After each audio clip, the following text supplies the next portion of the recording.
Olá, meus irmãos, Deus os abençoe em nome de nosso Senhor Jesus Cristo.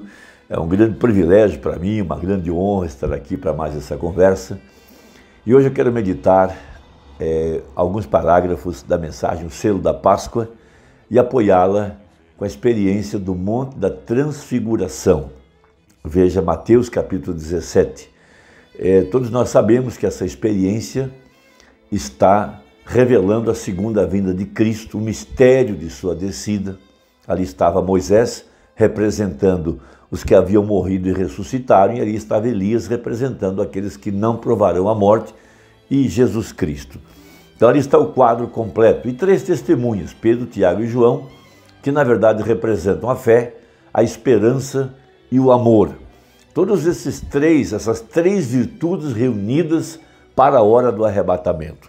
Jesus havia dito em Mateus 16, versículo 28, em verdade vos digo que alguns há, então não eram todos evidentemente, dos que aqui estão que não provarão a morte, até que vejam vir o Filho do Homem no seu reino.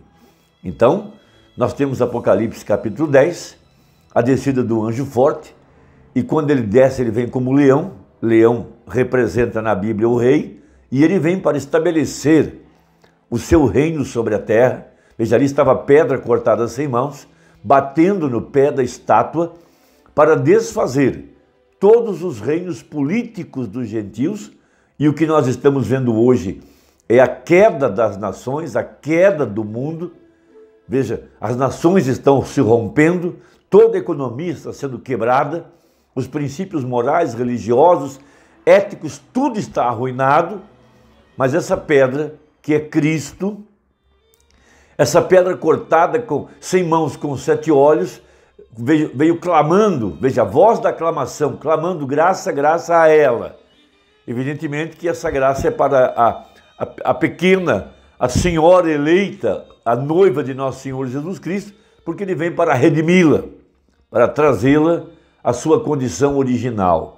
Então ali estavam esses três, Pedro, Tiago e João, que teriam o privilégio de ver a pré-figura, veja, da sua segunda vinda. Então Pedro escreve em sua carta a respeito dessa experiência, João escreve o livro de Apocalipse, mas Tiago, ele coloca uma coisa muito simples.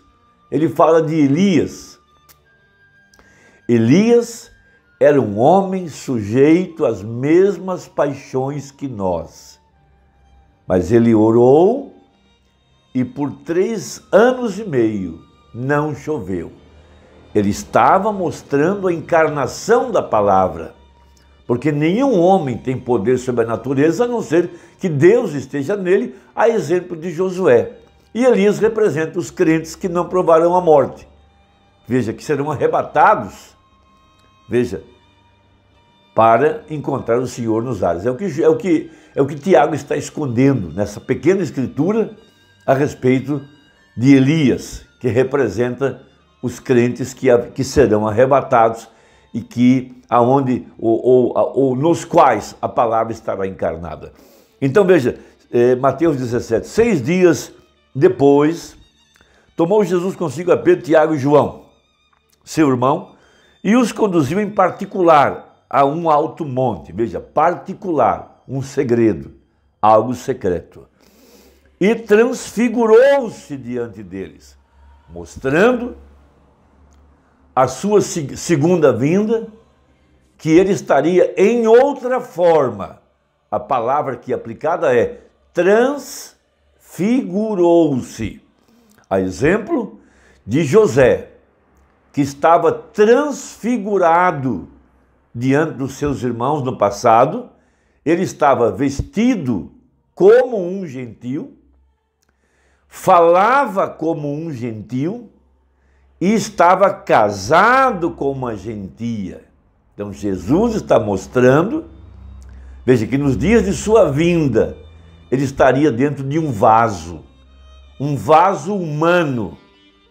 E Paulo revela esse mistério e disse, veja, o mistério que esteve oculto desde todos os séculos, mas agora foi manifestado, foi revelado aos seus santos, aos quais Deus quis saber fazer. Qual é a grandeza desse mistério? Cristo, veja, Cristo é o Espírito Santo. O corpo de Jesus está na 7ª dimensão. E Deus dividiu o sacrifício no Calvário.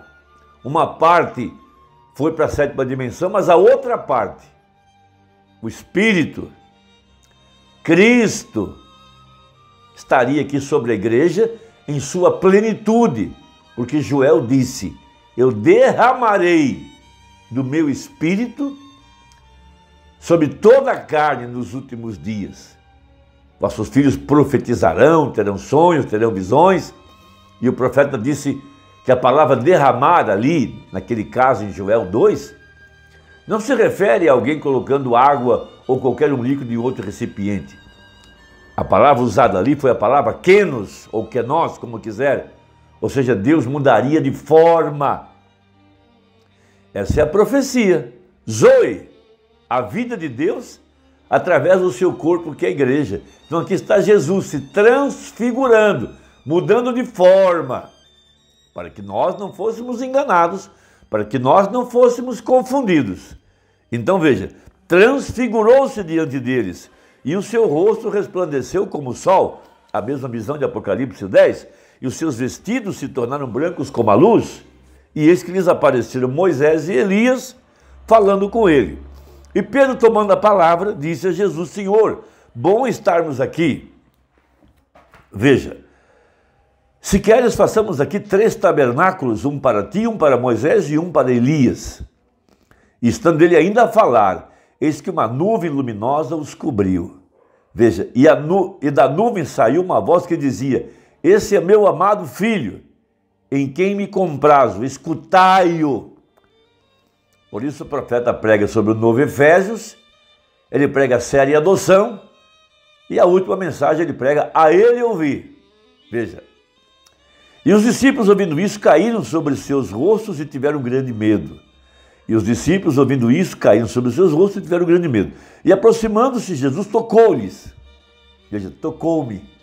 Ele tem que tocar-me, tocar meu coração, mudar minha forma de pensar. E disse-lhes: levantai-vos, veja, e não tenhais medo.